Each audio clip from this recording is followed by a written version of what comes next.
செய்வீராக ஐயா. கனிச்செடி நீர் நிலைத்திருக்கும் கொடியாயடியின்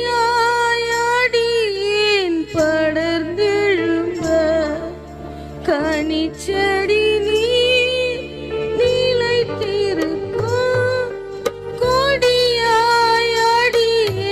படர்ந்தெழும்ப, இலையருகே கலை பிடிங்கி, கலையருகே கலை பிடிங்கி, கர்த்தரே காத்தென்னை சுத்தம் செய்வே, கர்த்தரே காத்தென்னை சுத்தம் செய்வே, கர்த்தரே காத்தென்னை சுத்தம் செய்வே. அப்பா, நீங்க கனிச்செடி அப்பா, உம்மிலே படரும் போது ஆண்டவரே நாங்கள் மேலே எழும்ப, ஆண்டவரே நீர் வேறாய் இருக்கிறீரப்பா. ஆண்டவரே, உம்மில் கனி கொடுக்காத மரங்கள் எல்லாம் வெட்டி போடுவேன் என்று சொன்னீர். எங்களை சுத்தம் செய்ய தெய்வமே நீர் வருகிறவராய் இருக்கிறீரப்பா. நீர் சுத்தம் செய்து அதிக கனிகள் கொடுக்கும்படி எங்களிடத்தில் நீர் எதிர்பார்க்கிறவராய் இருக்கிறபடி முற்றிலுமா எங்களை தாழ்த்தி ஒப்பு கொடுக்க தெய்வம் பொறுப்பெடுத்துக் கொள்ளுங்க, வழி நடத்தும். இயேசுவின் நாமத்தில் செபிக்கிறோம் எங்கள் ஜீவனுள்ள நல்ல பிதாவே, ஆமென். அல்லேலூயா, அல்லேலூயா, அல்லேலூயா. கர்த்தர் நல்லவர். இந்த நாளிலே கூட தேவன் தாமே இடைப்படுவாராக. எடுத்து வாசிப்போம். சரி, அதுக்கு முன்னாடி ஒரு கேள்வியோடு ஆரம்பிக்கிறேன். தரிசனம் நிறைவேறுமா? தரிசனம்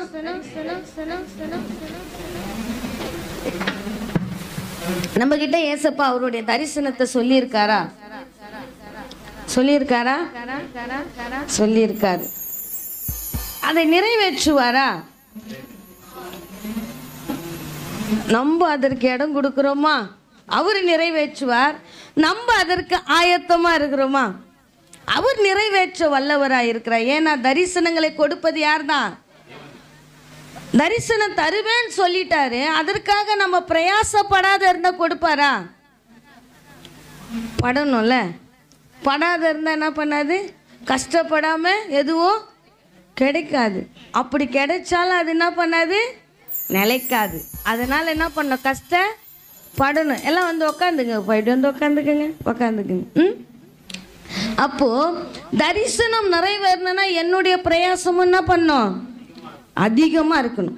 தேவன் சொல்லிட்டார். அவர் வாக்கு மாறாதவர், வார்த்தையிலே உண்மை உள்ளவர். யோசேப்புக்கு சொன்னார், உன்னுடைய அடிக்கட்டு என்ன பண்ணும்? நிமிர்ந்திருக்கும்.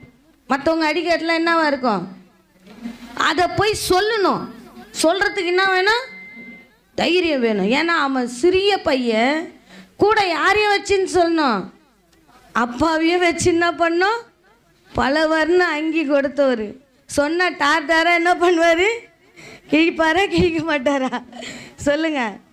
அப்பா இங்க வா, ஏசப்பா என்ன தெரிஞ்சு கொண்டு இருக்கிறாரு. நான் உன்னை தெரிஞ்சு கொள்ள, ஆனால் என்ன தெரிஞ்சு கொண்டிருக்காரு. அழைக்கப்பட்டவன் நீ தான். ஆனால் தரிசனம் என் மேலே தான் இருக்கு. அதனால என்னுடைய அரிக்கட்டு நிமுறன்னு ஏசப்பா சொல்லிட்டார். யாராவது போய் சொல்ல முடியுமா? சொல்ல முடியுமா? பல வர்ண அங்கி போட்டு அழகு பார்த்தவர், யாருக்கும் கொடுக்காத செல்லத்தை என்ன பண்ணியிருக்காரு எனக்கு. நம்மள என்னென்ன பண்ணுவோம்? அப்பா மனசு கஷ்டப்படும், அண்ணன் தம்பிங்க மனசு கஷ்டப்படும். அவர் ஏன் நம்ம தரிசனம் நம்ம மேலே நிறைவேறலைன்னா, மனுஷங்களை பார்த்து பார்த்து நீ மனுஷனை பிரியப்படுத்தணும்னு நினச்சனா தேவனுக்கு பிரியமா இருப்பது கூடாத காரியம். தேவ பிள்ளைய ஏன் நம்ம தரிசனம் இன்னும் நம்ம மேலே நிறைவேறல? ஏன் அதற்கு நம்ம இடம் கொடுக்கலன்னு வச்சுக்கோங்க. மனுஷனை பார்த்து பார்த்து பார்த்து என்னுடைய காரியத்தை என்ன பண்ணுறேன்? தேவைகளை பார்க்குறேன். தேவையை அவர் தான் என்ன பண்ண முடியல, பார்க்க முடியல. மனுஷனை பார்த்து பார்த்து என்னால் எழும்ப முடியாதபடிக்கு அமர்ந்து கொண்டே இருக்கிறேன். ஆனால் தரிசனம் கொடுத்துருக்கிறார் என் மேலே. என்னை அழைக்கும் போது என்ன வயசு இருந்திருக்கும்? 16-15 வயசு இருக்கும். ஆனால் தரிசனம் கொடுத்தாரு. ஆனால் நிறைவேற்று நான் எவ்வளோ தாமதமாயிட்டேன்? 16 வயசு. இன்னைக்கு என்ன வயசாயிடுச்சு? வயசாயிடுச்சு. பாதினா ஆயிட்டேன். அடுத்த வருஷம் ஜெபப்பிரியா கல்யாணம் பண்ண அதுக்கு அடுத்த வருஷம் என்னவாயிடுவேன். ஆனால் அப்போ என்ன இல்லை, தரிசனம் எவ்வளோ தாமதிக்குது பாருங்க. ஆண்டவர் கொடுத்தார், வார்த்தையில உண்மை உள்ளவர், அவர் பெரியவர், பெரிய காரியங்களை செய்கிறவர். ஆனால் என்னுடைய தரிசனங்கள் நிறைவேற நான் என்ன பிரயாசம் பண்ணேன்? வேலை செய்ய பிரயாசப்படுறேன். என் பிள்ளைகளுக்காக, என் கணவனுக்காக, என் வீட்டுக்காக, எல்லாத்துக்காகவும் உழைக்க நான் என்ன பண்றேன்? அப்போ தரிசனம் எப்படிங்க நிறைவேறும்? தரிசனம் எப்படி? என் மேல தரிசனம் உண்டு. ஆமென். என் மேல தரிசனம் உண்டு. ஆனா தரிசனம் நிறைவேற்றுகிற தெய்வம் ஒருவர் உண்டு. ஆனா அதற்கு இடம் கொடுக்க எங்க போனாலும் சுத்தி சுத்தி நம்ம கிட்ட என்ன பண்றாங்க? என்ன பண்றது? இந்த காலை எழும்புலன்னா எந்த காலை எழும்ப போறோம்? எந்த காலை எழும்ப போறோம்? தேவ பிள்ளையே, ஆண்டவர் உங்க மேலே என் மேலே தரிசனத்தை வச்சு ஓடுன்னு சொல்லும் போது நான் இன்னும் காரியங்களையும் காமிச்சு என்ன பண்ணி கொண்டு இருக்கிறேன்?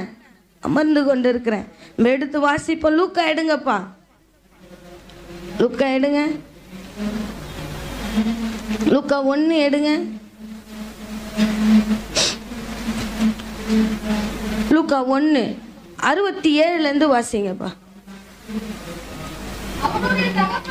அவனுடைய தகப்பனாகிய சகேரியா பரிசுத்த ஆவியினாலே நிரப்பப்பட்டு தீர்க்க தரிசனமாக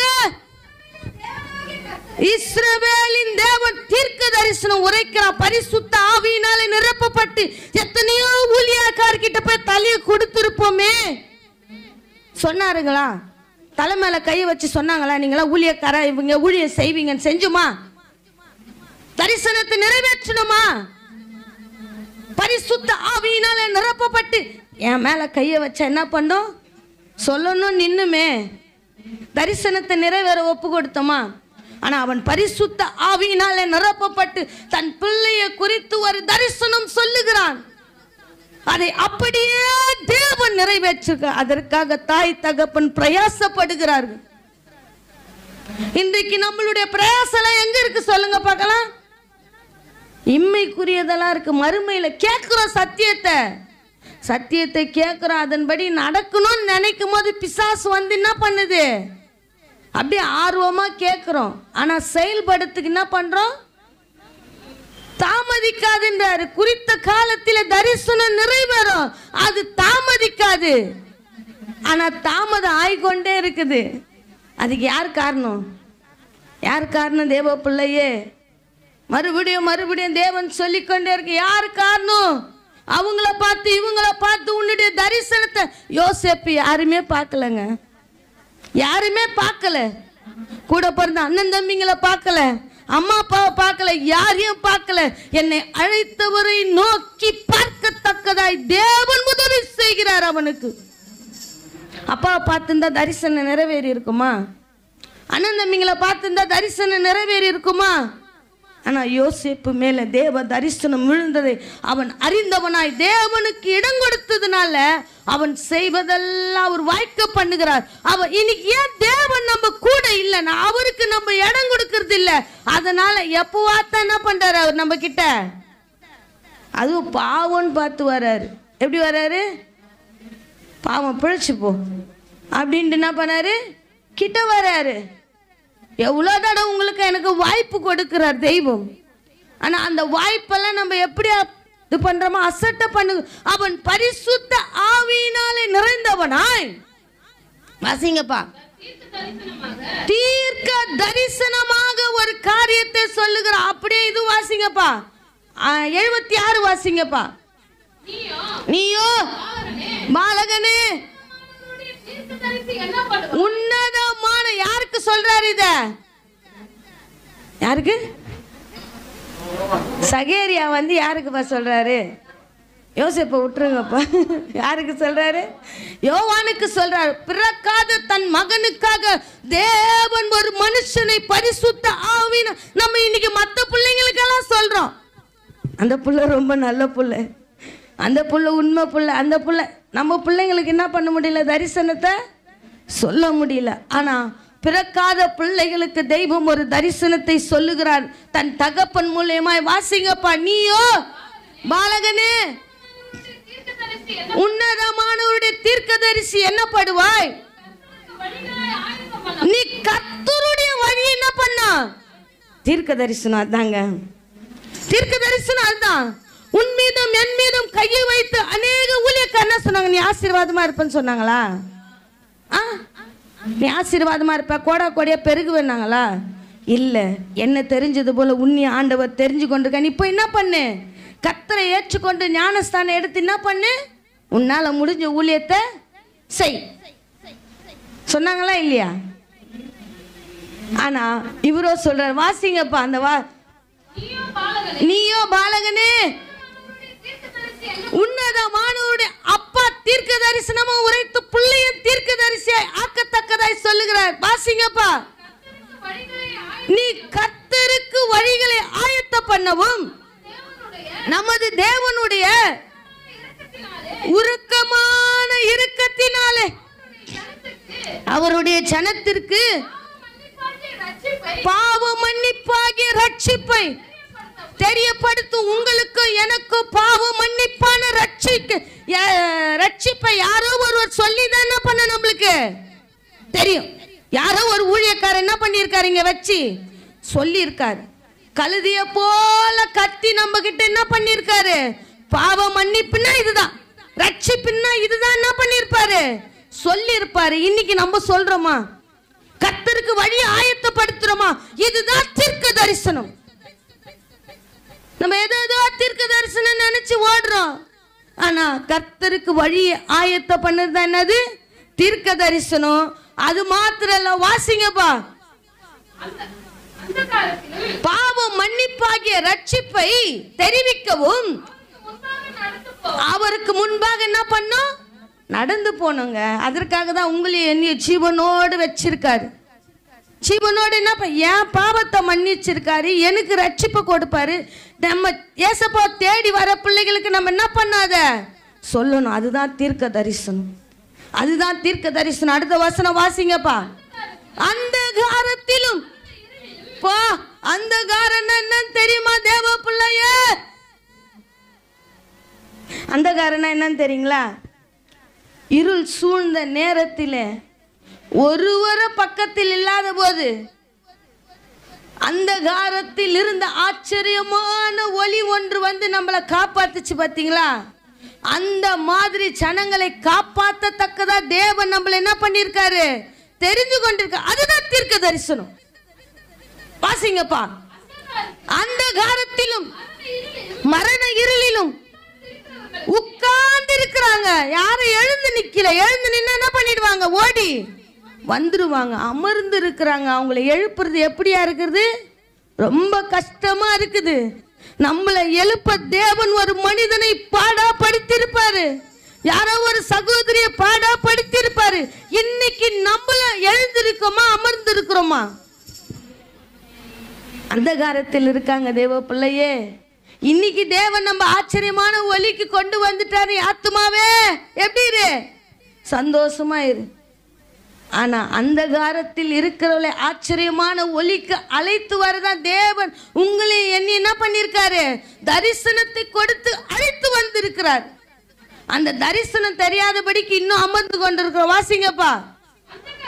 அந்த காரத்திலும் மரண இருளிலும், சாதாரண இருளிலும் மரண இருளிலும், வாசிங்கப்பா, உட்கார்ந்து இருக்கிறவளுக்கு என்னவா? உன்னெல்லாம் பார்த்தா விளங்குமா? நீ எல்லாம் வந்த வீடு என்னவோ? உன்னை பார்த்தா சோறு. ஆனா என் மூலியமா தேவன் இருளில் இருக்கிற ஜனங்களை வெளிச்சத்தை பார்க்க என்ன எப்படி வச்சிருக்காரா? எப்படி வச்சிருக்காரு? சத்தமா தான் சொல்லுங்களேன். வெளிச்சத்தை கண்ட பிள்ளைகளா சொல்லுங்களேன். என்னை எப்படியா வச்சிருக்காரு? வெளிச்சமா வச்சிருக்காரு. அதை உணராதபடிக்கு நான் இன்னும் எப்படிதான் இருக்கிறேன்? இருளிலே நடமாடி நடமாடி இடறி இடறி என்ன பண்றேன்? என்ன தூக்குறதுக்கே ஒரு ஊழியக்காரனா வந்தான். என்னை தூக்கியே விட மாட்டாரு. என்னை பார்க்க, அம்மா உன்னையும் என்னையும் தேவன் கர்த்தருக்கு வழியை ஆயத்த பண்ண தெரிந்து கொண்டு இருக்கிறார். மரணில் இருக்கிற ஜனங்களை தேவன் வெளிச்சத்தை கொடுக்கும்படி உன்னை என்ன பண்ணியிருக்காரு? வழியாய் வாசலாய் வைத்திருக்கிறார். எப்போ இதை புரிந்து நடக்க போறேன்னு தெரியல. வாசிங்கப்பா. நம்முடைய கால்களை அப்பா சமாதானத்தின் வழியிலே நடக்கும். சமாதானம் இல்லாம ஒரு நாள் தடுமாறினா வச்சு ரோட்ல நம்ம நிற்போம். சமாதானம் இல்லாம நம்ம நடையெல்லாம் பார்த்துருக்கீங்களா? சமாதானம் இல்லாம நடக்கும்போது அப்படி இப்படி இப்படி இப்படி இப்படி என்ன பண்ணியிருப்போம்? ஓடி இருப்போம். ஆனால் இன்னைக்கு தேவன் சமாதானத்தோடு என்ன பண்ணியிருக்கார்? நம்ம போக்கியம் வரத்தையும் பாதுகாத்து வச்சிருக்கார். வாசிங்கப்பா. நம்முடைய கால்களை சமாதானத்தின் வழியிலே நடத்தவும் அவ்விரத்தினாலே உன்னதத்தில் இருந்து தோன்றிய அருளோதயம் எங்கிருந்து வந்துச்சா? எங்கிருந்து வந்துச்சா? உன்னதத்திலிருந்து ஒரு அருள்வது என்ன பண்ணுச்சு? அதுதான் பரத்தை விட்டு எனக்காக உனக்காக இறங்கி வந்த ஸ்நேகம். தேவ பிள்ளையே, அது அருள்வதையும். அது நம்மளுக்கு என்ன இல்லை, அதை பத்தி ஒரு பிரமிப்பினால பரத்தை விட்டு இறங்கி வந்த ஸ்நேகம், பரலோக மகிமை துறந்து வந்த ஸ்நேகம். தேவ பிள்ளையே, அது உன்னதத்திலிருந்து வந்த, எவ்வளோ அருமையா எழுதியிருக்கார், அருளோதயம். அருளோதயத்தை நீங்க பார்த்துருக்கீங்களா? அது உனக்காகவும் எனக்காகவும் ராஜாவா வரல, ராஜாவா வரல, ஒரு அரசனாய் வரல, உனக்காகவும் எனக்காகவும் தாழ்மையின் கோலமாய் வந்தார். அந்த கேடு அடையத்தக்கதாய் வந்தார். அந்த அருளோதயம் என்னை வெளிச்சமாய் மாற்றினவர். அவர் மேல காரில் விழுந்தது. அந்த தரிசனத்தை என்னால் என்ன பண்ண முடியல, பிரமிக்கவே முடியல. அதனால தான் இன்னும் எழுந்துக்க முடியாதபடிக்கு என்ன பண்ணி கொண்டு இருக்கிறோம், அமர்ந்து கொண்டு இருக்கிறோம். வாசிங்கப்பா. அந்த பிள்ளை வளர்ந்து ஆவியில, இன்னைக்கு வளர்றோம், ஆவியில பலன் இருக்கா? இன்னைக்காவது ஆராய்ஞ்சு பார்த்துருக்கீங்களா? சொல்லுவாங்க, எனக்கு கழுத வயசாகுது, இதெல்லாம் செய்யறமே நம்மளுக்கு அப்படின்றது இல்லை. அப்போ ஆவியில என்ன இல்லை, என்ன இல்லை, பலன் இல்லை. வந்தவருக்கு ஒரு கணம் இல்லை. அந்த அருளோதயத்தை பார்க்க மனசுல என்ன இல்லை, வாஞ்சை இல்லை.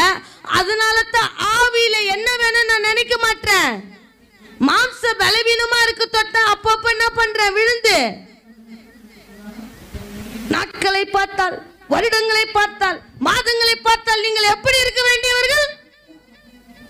எப்படி இருக்கணும்பா?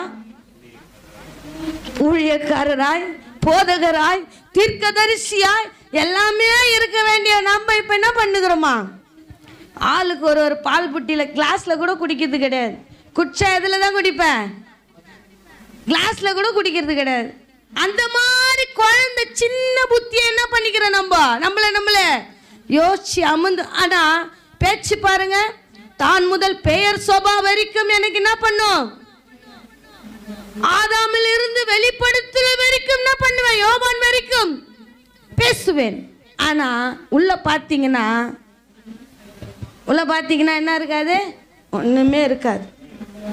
ஆவியில பலன் இல்லாதபடிக்கு, ஆவியில ஒரு வாழ்க்கை வாழ முடியாதபடிக்கு நம்மளுடைய காரியங்கள் எல்லாம் செத்ததா இருக்கும். கிரியை இல்லாத சபை என்னது, செத்தது. என் தெய்வம் கிரியையில காமிச்சிட்டு போனார், கிரியில காமிச்சாருங்க. அதனால தான் ஜீவன் உள்ள தேவன் என்ன பண்ணி கொண்டு இருக்கிறோம், பேசி கொண்டு இருக்கிறோம். வாசிங்கப்பா. அந்த பிள்ளை வளர்ந்து ஆவியில பலன் கொண்டு இஸ்ரவேலுக்கு தன்னை காண்பிக்கும் நாள் வரைக்கும் எங்க இருந்தது.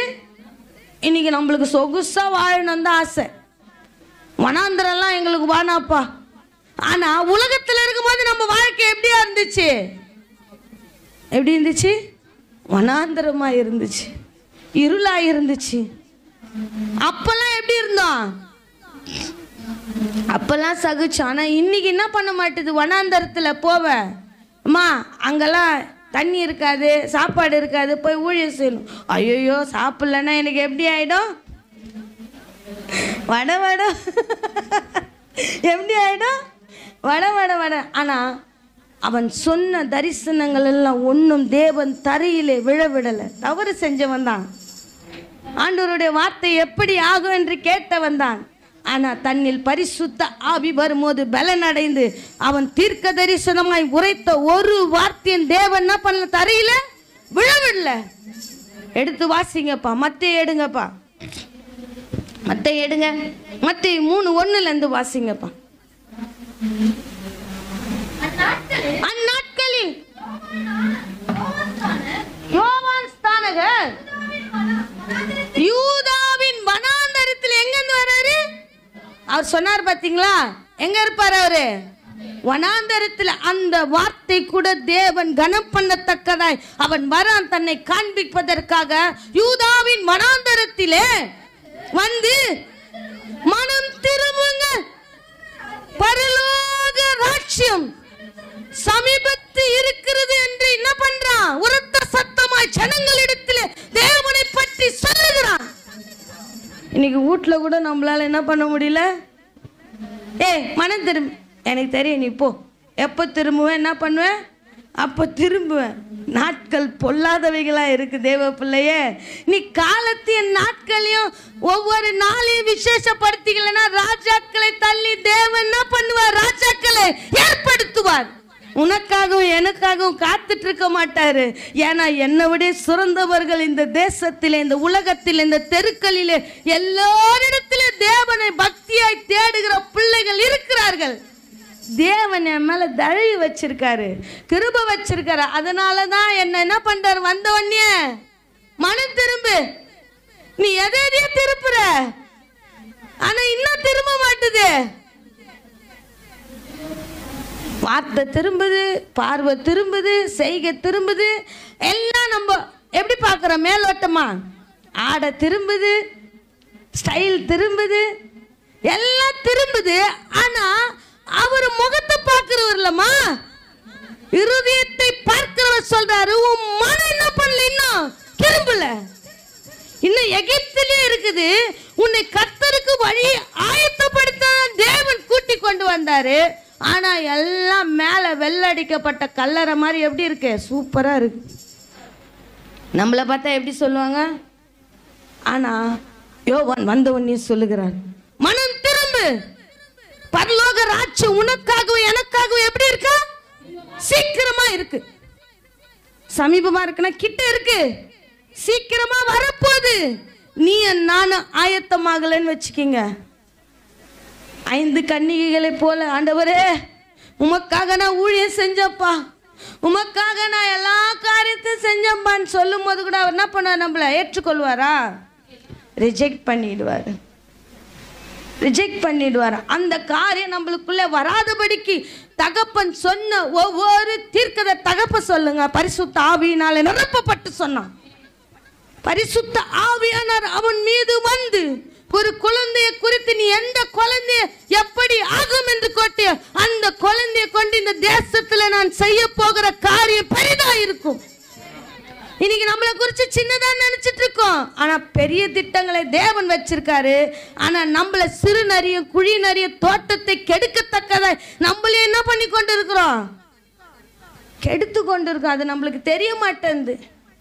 மேல பார்க்கறதுக்கு ஆளு சூப்பரா இருக்கிறோம், ஆனா வந்த உடனே அவர் தேவன் பார்க்கிற வண்ணமாய் பார்க்கிறார். யோவான், எப்பா நீ மேல பார்க்கிற, உன் மனம் எப்படி இருக்கு? இன்னும் திரும்பாதியே இருக்கு. நாட்கள் ஆயிடுச்சு, மாதங்கள் ஆயிடுச்சு, வருடங்கள் ஆயிடுச்சு, ஆனா இன்னமும் உன் மனம் எப்படி இருக்கு? திரும்பாத இருக்கு. அதனால வந்த உடனே சொல்லுகிறார், வாசிங்கப்பா, மனம் திரும்புங்கள், பரலோக ராஜ்யம் சமீபத்தில் இருக்கிறது. தேவ பிள்ளைய நீ ஆயத்தமா இருந்தேன்னு வச்சுக்க, இன்னைக்கு கூட ஏசப்பா வருவார், இன்னைக்கு வருவாரு. அவர் ரெடியா இருக்காரு, ஏன்னா சமீபமா இருக்கிறாரா. நான் எங்க இருக்கிறப்ப? கிட்ட இருக்கிறேன், கிட்ட இருக்கிறேன். ஆனா உன் மனம் என்ன இல்ல? செய்கையெல்லாம் எப்படி இருக்கு? பார்வையெல்லாம் எப்படி இருக்கு? பேச்செல்லாம் எப்படி இருக்கு? நடையெல்லாம் எப்படி இருக்கு? ஆடையெல்லாம் எல்லாமே மாறி போச்சு. ஆனா இன்னும் என்ன மாறல? மனம் மாறல. மனம் மாறுகிற ஒரு பாவி நிமித்தமாய் பரலோகம் சந்தோஷப்படும் என்று என் தெய்வம் சொல்லுகிறார். இன்றைக்கு மனமாற்ற இல்ல கிறிஸ்துவ வாழ்க்கையில. வாசிங்கப்பா அடுத்தது. கர்த்தருக்கு என்ன பண்ணா? அவர் சொன்னார் பாத்தீங்களா, பரிசுத்த ஆவியினால நிரப்பப்பட்டு முதல் வார்த்தை சொன்னும் போது என்ன சொன்னா? கர்த்தருக்கு வழியை என்ன பண்ணுவாங்க? ஆயத்தப்படுத்துவான். அந்த வேலையை தான் தேவன் யோவானை கொண்டு செய்து கொண்டு இருக்கிறார். உன் மீதும் என் மீதும் தரிசனம் இருக்கு. அதை எப்ப நீ புரிஞ்சு கொண்டு தேவனுக்கு ஏற்ற பாதையில நடக்கிறியோ, தேவன் உன்னை கர்த்தருக்கு வழியாய் வாசலாய் பயன்படுத்துவார். கர்த்தருக்கு வழியை ஆயத்தப்படுத்துங்கள், அவருக்கு பாதைகளை செவ்வை பண்ணுங்கள் என்று வனாந்தரத்திலே கூப்பிடுகிறவனுடைய சத்தம் உண்டென்று ஏசாயா தீர்க்கதரிசியினால் சொல்லப்பட்டவன். 2 தீர்க்க தரிசனம் சொல்லியிருக்கார் ஏசாயா. ஒரு பாலகன் என்ன பண்ணுவான்? பிறப்பான். அவர் பெரியவரா இருப்பாரு. அவர் சமாதான பிரபு, ஆலோசனை கர்த்தர். ஆனா யோவானை குறித்து அவர் என்ன பண்ணிருக்கார்? தீர்க்க தரிசனமாய் சொல்லப்பட்டதை இங்க பார்க்கிறோம். 10 வசனம் வாசிங்கப்பா. இந்த யோவான் இன்னைக்கு ஜீன்ஸ் பேண்ட் தான், டி-ஷர்ட் தான். அப்ப அவர் என்ன பண்ணியிருந்தாரா? இன்னைக்கு யாராவது இதை தைச்சி போட்டுக்கங்கடா என்ன பண்ணுவான்? நம்மளை பார்த்து ஒரு பேஷனா ஆவன்ட்டு போடுவானுங்க, போட மாட்டானு. ஆனா கர்த்தருக்காக எந்த இச்சையும் என் மீது படாதபடிக்கு என் ட்ரெஸ் என்ன இருக்கணும்? இந்த யோவான் ஒட்டகமயிர் உடையை தரித்து தன் அறையில் வார்க்கச்சியை கட்டி கொண்டிருந்தான். வெட்டிக்கிளியும் காட்டு தேனும் அவனுக்கு ஆகாரமாய் இருந்தது. நல்ல ஆகாரம் இல்ல போதில கர்த்தருக்கு நேராய் சுந்தையும் வழி எப்படி இருந்துச்சு? அவனுக்கு நோக்கமா இருந்துச்சு. இன்னைக்கு நல்ல ஆடை இருக்கு, நல்ல சாப்பாடு இருக்கு, நல்ல காரியங்கள் இருக்கு. ஆனா கர்த்தருக்கு வழி ஆயத்தப்படுத்துகிற என்ன இல்லையா? மனம் இல்லை. நல்ல மனம் இல்லை. நானும் ஆயத்தப்பட மாட்டேன். மனம் திரும்பி மற்றவங்களை என்ன பண்ண மாட்டேன்? ஆயத்தப்படுத்த மாட்டேன். அவன் ஆகாரம் இல்லை, சரியான உடை இல்லை. ஆனா கர்த்தருடைய சித்தத்தை நிறைவேற்றுகிற மகனாய், கர்த்தருடைய தரிசனத்தை என் மீது தரிக்கிற மகனாய் வாழ்ந்தான். வாசிங்கப்பா. அப்பொழுது எருசலேம் நகரத்தாரும் யூதேயா தேசத்தார் அனைவரும் யோர்தானுக்கு அடுத்த சுற்றுப்புறத்தார் யாவரும் அவனிடத்தில் போய் ஒரு மனுஷனிடத்துல பாவத்தை அறிக்கையிடுறாங்க. ஏசப்பா இல்லைன்னா ஒரு மனுஷனிடத்துல போய் பாவ அறிக்கை பண்ண முடியுமா? ஏதோ ஒன்னாலும் ஒத்துப்பான், செய்யற பாவத்தை ஒத்துப்பாங்க யாராவது? நீ இந்த தப்பு செஞ்ச, யாரே ஒத்துக்கல. ஆதியில யாரும் ஒத்துக்கல. ஏவாலாம் ஆதாமும் என்ன பண்ணல? ஒத்துக்கல. ஏவாள் தூக்கி பாம்பு மேலே போடுது, ஆதாம் தூக்கி யார் மேலே போடுறாரு? தன் தவறுகளை ஒரு மனிதன் என்ன பண்ண மாட்டான். அதனால தான் இன்னைக்கு வாழ்வடைய முடியல, கர்த்தருக்குள்ள வளர முடியல. ஏன்னா தன் பாவங்களை மறைக்கிறவன் நானாக இருந்தாலும் என்ன பண்ண மாட்டேன்? வாழ்வடைய மாட்டேன். அதை அறிக்கை செய்து நீ விட்டு விடணும்னு நினைக்கும் போது தேவ தரிசனம் உன் மீதும் என் மீதும் வரும். பாவ அறிக்கை ஒரு மனிதனிடத்தில் செய்கிறாருங்க எல்லாரும். ஏசப்பா இல்லைன்னா யாரும் நம்ம கிட்ட வந்து செஞ்ச பாவத்தை என்ன பண்ண மாட்டாங்க? ஒத்துப்பாங்களா? நான் சத்தியம் பண்ணி சொல்றேன், நான் இந்த பாவத்தை என்ன பண்ணல, செய்யல. இப்பெல்லாம் ஏசப்பா புள்ளியா என்னை ஈஸியா ஏமாத்திடுவாங்க எங்க பசங்க. ஒரு வார்த்தை சொன்னா போதும், அது பெரியவர்களாட்ட சிறியவர்களாட்ட நான் என்ன பண்ண மாட்டேன், கேட்டுனே இருப்பேன். மா ஏசப்பா புள்ளியா செய்யலம்மா. அதுக்கு அடுத்த வார்த்தை நான் யார் இடத்துல என்ன பண்ண மாட்டேன். ஏன்னா அந்த வார்த்தைக்கு அவ்வளோ வல்லமை உண்டு. ஒருவேளை தெரியாத சொல்லிட்டாங்கன்னு வச்சுக்கோங்க, அந்த பாவத்தை மறைக்கத்தக்கதா ஏசப்பா புள்ளியான்னு சொல்லிட்டாங்கன்னா அதுக்கு தண்டனை அனுபவிக்காத தேவன் விட மாட்டார். அது என் சொந்த என்னை ஏமாத்தல, எனக்கு பிரியமா செய்யல, கர்த்தரையே ஏமாத்துறாங்க. அந்த நாமத்துக்கு வல்லமை உண்டு. நான் ஏசப்பா புள்ளியா செய்யலன்னா என் வாயிலிருந்து அடுத்த வார்த்தை அவர்கள் மீது போவாது. ஏன்னா கணக்கு ஏசப்பா கிட்ட அவங்க கிட்ட இருக்கு. நீ மறைச்சேன்னு வச்சுக்கோ, நீ சபையிலும் சரி, சமுதாயத்திலே சரி, உன் குடும்பத்திலே சரி, நீ வாழ்வடையவே மாட்ட. ஆனா நீ அறிக்கை செய்து விட்டு விடும் போது தேவன் உன் மீது இரக்கம் வைப்பார், கிருபையை வைப்பார், தயவை வைப்பார். எந்த இடத்துல வைக்கப்பட்டு நீ அந்த இடத்துல தேவன் உயர்த்துவார். அப்படிப்பட்ட தெய்வத்தை ஆராதிக்கிற தேவ பிள்ளையே, கர்த்தருடைய நாமத்துக்கு அவ்வளோ வல்லமை உண்டு. வல்லமை தெரியாதபடிக்கு ஏசப்பா பிள்ளை, ஏசப்பா பிள்ளை. நான் கேட்குற வரைக்கும் தான். மீறி ஏசப்பான்னு வந்துட்டான்னு வச்சுக்கோங்க, நான் ஒரு வார்த்தை கேட்க மாட்டேன். அது என் மனசுக்கு நிழலாச்சுன்னா ஏசப்பா நீங்கள் பார்த்துக்குங்க. என் வானத்தையும் பூமியும் உண்டாக்கினவர் நீர். உம்முடைய கண்கள் எங்கே உலாவிக் கொண்டு இருக்குது. இந்த பிள்ளைகள் உண்மை நடுவில் வைத்து சொல்றார்கள், அவர்கள் மறைச்சால வாழ்வடையாதபடிக்கு தேவன் செய்வார். ஏன்னா அவர் பட்சிக்கிற அக்கினின்னு சொல்றாரு. வாசிங்கப்பா, வாசிங்கப்பா.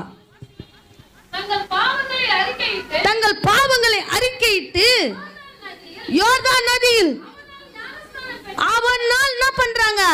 ஞானஸ்தானம். அதுதாங்க கர்த்தருடைய தரிசனம். அவன் மீது உள்ள தரிசனம் கர்த்தருக்கு வழியை ஆயத்தப்பட்டு தங்கள் பாவங்களை அறிக்கையிட்டு. இன்று பாவங்களை அறிக்கையிடுறோமா? நம்மளே நீதிமான் என்ன பண்றோம் நினைச்சுக்கிறோம். ஆனா தேவன் சொல்ற எல்லாத்திலையும் நீ திரும்பி இருக்கிற. உன் மனமும் என் மனமும் என்ன பண்ணாத இருக்கு? திரும்பாத இருக்கிறது. அதனால தேவன் சொல்லுகிற வாசிங்கப்பா, அவங்கள் பாவங்களை அறிக்கையிட்டு யோர்தான் நதியிலே அவனாலே ஞானஸ்தானம் பெற்றார்கள். பரிசேயரிலும் சதிசேயரிலும் அநேக தங்களிடத்தில் ஞானஸ்தானம் பெறும்படி வருகிறதை அவன் கண்டு. யாரை பார்த்து சொல்றாரு? யாரை பார்த்து சொல்றாரு? பரிசேயரையும் சதிசேயரையும். ஆண்டவருடைய வருகை அவர் பிறக்கும் போது இவர்கள் தான் அவருக்கு எப்படியா இருப்பாங்க? கன்னியா இருப்பாங்கன்னு அவருக்கு தெரியும். அதனால தான் சொல்றான், உன் தோற்றம் எப்படி இருக்கு? யூதனை போல இருக்கு, பரிசேயனை போல இருக்கு, சதிசேயன். நீ அநேகருக்கு நியாயத்தை சொல்ற. எனக்கு ஆபிரகாம் தெரியும், எனக்கு மோசே தெரியும், எனக்கு நியாய பிரமாணங்கள் எல்லாம் தெரியும், எனக்கு அவங்கள தெரியும். நான் இத்தனை வருஷம் ரட்சிக்க. அவங்கள பார்த்து சொல்றாரு, விரியன் பாம்பு குட்டிகளே, வர கோபம் வரப்போது, அக்கினி வரப்போது, கந்தகம் போல் எழும்ப போது. வரும் கோபத்துக்கு என்ன பண்ணுங்க? தப்பித்து கொள்ளுங்க. அவங்க எல்லாம் தெரியும்.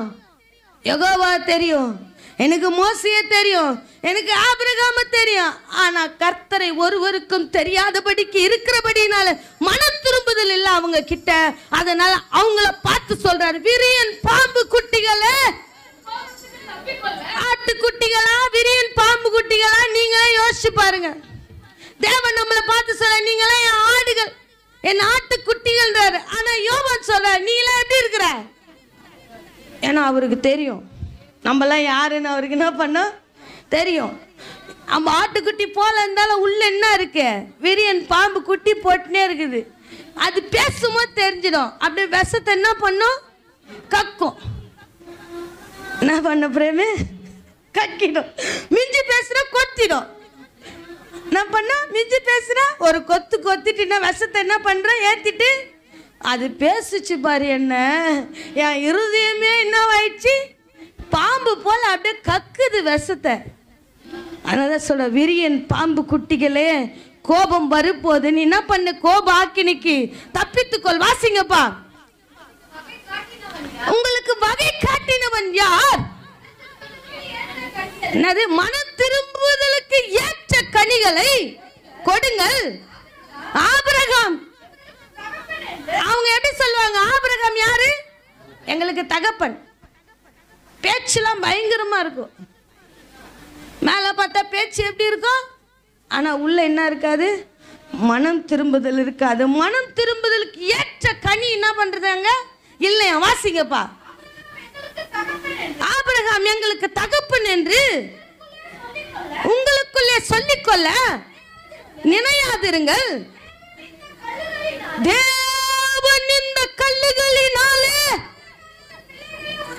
ஆபிரகாமுக்கு பிள்ளைகளை உண்டு பண்ண வல்லவராய் இருக்கிற தேவ பிள்ளைய நீ நினைச்சுக்காத. தேவன் இதை செய்ய மாட்டார், அதை செய்ய மாட்டாருன்ட்டு நீ ஆபிரகாமை தெரிஞ்சனா, ஆபிரகாமை உண்டாக்கினவர் வந்து சொல்லுகிறாரு, ஆபிரகாமுக்கு இந்த கல்லை கொண்டு தேவன் பிள்ளைகளை உண்டாக்க வல்லவராகி இருக்கிறார். நான் தான் இங்க துதிக்கணும், நான் தான் இங்க பாடின. நீ துதிக்காவிட்டால் இந்த கல்லுகள் துதிக்கும், நீ ஆராதிக்காவிட்டால் இந்த கல்லுகள் ஆராதிக்கும். நீர் கர்த்தரை வழியை ஆயத்தப்படுத்தல ரோட்ல போவாரு, கல்யாண விருந்துக்கு அநேகர் என்ன பண்ணுவாரு, அழைப்பாரு, அழைப்பதுல கொடுப்பாரு. உன் மீது என் மீது கிருபையை இரக்கமா வச்சதுனால தான் இன்றைக்கு இந்த இடத்துல நின்று கொண்டு இருக்கிறோம். இல்லைன்னா ரோடுக்கு போவாரு, ரோட்டுகளை போய் கல்யாண விருந்துக்கு ஆடைகளை கொடுத்து தேவன் அழைத்து வர வல்லவராக இருக்கிறார். இன்னைக்கு நம்ம சுய பலத்தால ஒன்னும் சாதிக்கல நினைக்காதீங்க, ஒண்ணுமே முடியாது. ஆபிரகாமுக்கு பிள்ளைகளை உண்டு பண்ண தேவன் வல்லவராக இருக்கிறார். அப்படிப்பட்ட தெய்வத்தை ஆராதிக்கிற தேவ பிள்ளையே வாசிங்கப்பா, மனம் திரும்புதல் கேட்ட கனிகளை கொடுங்கள். ஆபிரகாம் வாய்க்கிலேயே சதி செய்யற, வாய்க்கிலேயே பேச்சில் இருந்தீங்கன்னு வச்சுங்க, சதிசெய்ய ஆவியம் பரிசெய்ய ஆவியம் நம்மளுக்குள்ள என்ன பண்ணுது இருக்குது. அது உன்னை மனம் திரும்பி கனி கொடுக்கவே என்ன பண்ணாது, விடாது, விடாது. நீ பேசலாம், பேச்சில் நீ சாதிக்கலாம். ஆனா சதிசெய்ய ஆவியம் பதிசெய்ய ஆவியம் எப்பவுமே ஆண்டவரை கேள்வி கேட்கத்தக்கதாய், எதிர்த்து நிற்கத்தக்கதாய், அது எப்பவுமே நம்மளுக்குள்ள என்ன பண்ணும், தேவ மனுஷனை பகைக்க செய்யும். ஆனா ஆவியில பலன் கொண்டவன் சொல்லுகிறான், விரியன் பாம்பு குட்டியே, உன்னை ஆட்டுக்குட்டியா தேவன் தெரியணும்னு விரும்பினா நீ எப்படி ஆகுற, பாம்பு குட்டியா போறியே. இப்பொழுதும் கோடாரியானது, இப்பொழுதும் கோடாரியானது மரங்களின் வேர் அருகே வைக்கப்பட்டு இருக்கிறது. ஆகையால் வாசிங்கப்பா, ஆகையால் நல்ல கனி கொடாத மரம் எல்லாம் செவியில விழுந்துச்சா தேவ பிள்ளையே, வெட்டுண்டு என்ன பண்ணும், வெட்டுண்டு என்ன பண்ணும், தேவன் வச்ச மரம் தான். எல்லாமே தேவன் வச்ச மரம் தான், எல்லாமே அவர் சுத்தம் பண்ணுகிற மரம் தான், எல்லாத்துக்குமே ஒரே போடுற மரம் தான், எல்லாத்துக்கும் ஒரே வார்த்தையை உருவாக்குகிறவர் தான். ஆனா அவர் சொல்ற நல்ல கனிகளை கொடுக்கலன்னு வச்சுக்க, ராஜா வருவார், தோட்டக்காரன் வருவார், தோட்டக்காரன் வருவார். அதனால தான் வேற அருகே என்ன இருக்கு, கோடாரி இருக்கு, கோடாரி இருக்கு. வார்த்தை வந்து வெட்டுச்சுன்னா உன்னை சுத்தம் பண்ணிக்கோ, அது வெட்டாதபடி பார்த்துக்கொள். இப்பொழுதும் கோடாரியானது மரங்களின் வேர் அருகே வைக்கிறது. ஆகையால் நல்ல கனி கொடாத மரங்கள் எல்லாம் வெட்டுண்டு அக்கினியிலே போடப்படும். மனம் திரும்புதலுக்கென்று நான் சலத்தினால் உங்களுக்கு ஞானஸ்தானம் கொடுக்கிறேன். இதுதான் இப்ப நடந்து கொண்டு இருக்கு தேவ பிள்ளையே. தேவன் வருவார் ஒரு நாள், வானம் மீதிலே தேவன் வருவார். உங்களுக்கும் எனக்கும் அக்கினியினாலும் பரிசுத்த ஆவியினாலும் எழுப்ப நம்மள எப்படியா இருக்கிறாரு, வல்லவராக இருக்கிறார். தேவ பிள்ளை எல்லோரும் கண்களை மூடி, ஆண்டவரே நான் விரியன் பாம்பு குட்டியா இல்லை ஆட்டுக்குட்டியா, மனம் திரும்புதலுக்கேற்ற கனிகளை கொடுங்கள் என்று சொன்னீரே, மனம் திரும்புங்கள் என்று எங்களை பார்த்து சொல்லிவிட்டு பரிசெயரையும் சதிசெயரையும் நோக்கி, விரியன் பாம்பு குட்டிகளே, எங்களுக்கு ஆபிரகாம் தெரியும், மோசே தெரியும், ஆண்டவரே உம்மை பற்றி தெரியாதபடிக்கு வாழ்ந்து கொண்டிருக்கிறோமே, உம்முடைய வழி அறியாதபடிக்கு வாழ்ந்து கொண்டிருக்கிறோமே, எங்கள் மீது தரிசனம் இருக்கு ஐயா. கர்த்தருக்கு நேராய் வழியை ஆயத்த பண்ணத்தக்கதாய் எங்கள் மீது தரிசனத்தை வச்சிருக்கீங்கப்பா. அந்த தரிசனம் எந்த சத்ருவானவன் பிடுங்கி போடாதபடிக்கு தெய்வம் எங்களை வேலி அடைத்து காத்து சுத்தம் செய்வீராக. ஒவ்வொரு பிள்ளைகளையும் தாழ்த்தி ஒப்பு கொடுக்கிற தெய்வம் பொறுப்பெடுத்துக் கொள்ளுங்க, வழி நடத்துங்க. இயேசுவின் நாமத்தில் செபிக்கிறோம் எங்கள் ஜீவனுள்ள நல்ல பிதாவே, ஆமென். என் ஆத்துமாவே கர்த்தரை ஸ்தோத்திரி, என் முழுமே பரிசுத்த நாமத்தை ஸ்தோத்திரி. என் ஆத்துமாவே கர்த்தரை ஸ்தோத்திரி, கர்த்தர் செய்த சகல உபகாரங்களையும் மறவாதே. ஆமென். அல்லேலூயா, அல்லேலூயா.